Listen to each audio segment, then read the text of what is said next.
This is going to be one of the biggest differentiators of the results and the quality of the results that you get when you're working out. Not even just working out with life, and it's called flow state.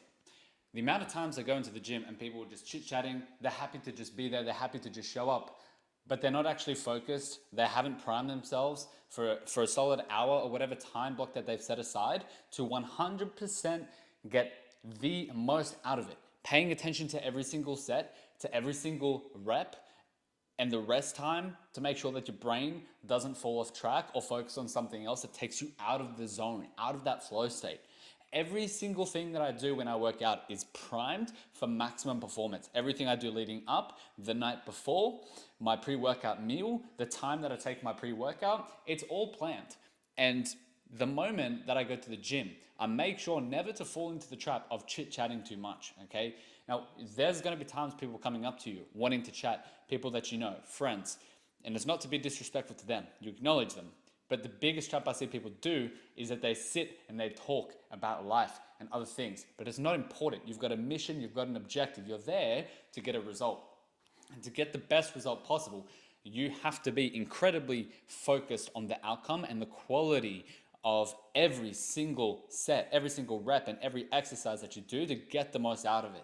Chatting can happen later, all right? The biggest mistake that even I've been guilty of this, and every single session I make a conscious effort not to fall into the trap, is just speaking a little bit too long and getting my headspace out of the zone of training, okay? Because everything is curated.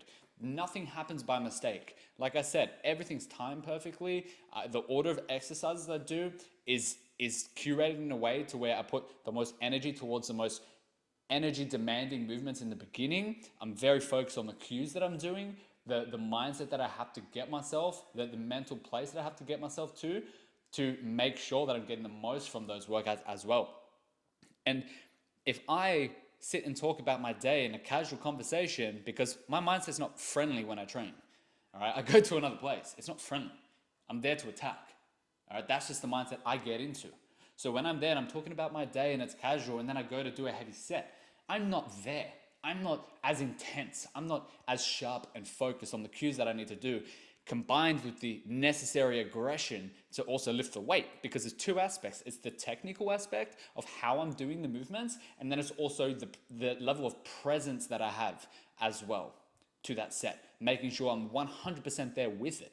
Okay, and if I don't have both of those elements, that set gets compromised. And then I just sit there thinking about it after the session, sitting in disappointment that I let myself get distracted. And people are doing this every single workout that they do. They're distracted. They're not getting the most out of their time. They complain about not having enough time. And then when they show up, they're not even utilizing their time, right? And this is why you need to be disciplined.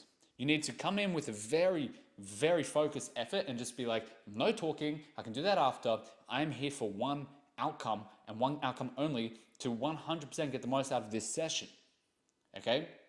And I don't know about you, if I let myself fall off track, I'm disappointed in myself. Like it affects me, and then I'm thinking about it, and I get annoyed, and I bring that energy with me. But it shocks me how people don't have this standard with their training, with their time. Even when you dedicate yourself to work, allowing yourself to talk and then go back to the task, you're distracted. What you need to do is you need to pick your task and do nothing else. It's about 100% dedication to one thing at a time, not multitasking. Because sure, you can multitask on not so demanding brain activities, sure.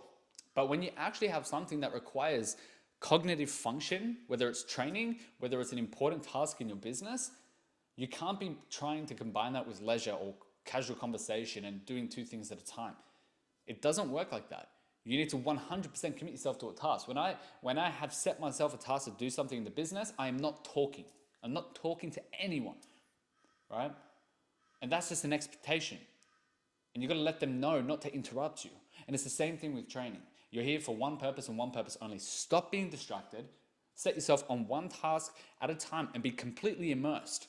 It's about getting into flow state, curating your environment to create that flow state and not breaking it. Because the moment you break the flow state, immediately you get out of the zone, the quality diminishes, and it's very, very hard to build yourself back up to that flow state again. And I'm sure you've felt it. You get distracted, all of a sudden you cool down, and You just can't get it back to that certain level that you had previously when everything was timed perfectly. You had the pre-workout on time. You put enough salt in the pre-workout to get a pump, right? You timed the carb intake to make sure that the muscles were full, right? And you took it at a specific time. So on the drive to the gym, you're absolutely peaking. You can't replicate that. So don't do yourself a disservice and waste your time and effort because you feel bad about talking to someone. Or maybe you're just simply distracted. So practice discipline with your focus and with your task. Again, postpone the pleasure and the chatting and the fun. Do it later. Because you won't feel satisfied at the end of the day when you know you 50% did something, you half-assed it. You'll feel way better and you'll give yourself to those people around you that you want to talk to 100% when you know you've 100% done the tasks. Because you fully immerse to it and now you can completely clear your brain and give them your full time and attention rather than 50% because half of you is thinking I still got things to do because I didn't really do it. So you're doing a disservice to them by doing 50% with your things because you haven't taken care of yourself, therefore you can't give yourself to them. So take care of yourself 100% first so you can 100% give yourself to them. Stop being distracted, know exactly what you need to do, dedicate yourself 100% to the tasks and activities, zero distractions, do what you have to do so you can give 100% of yourself to the world. That's it.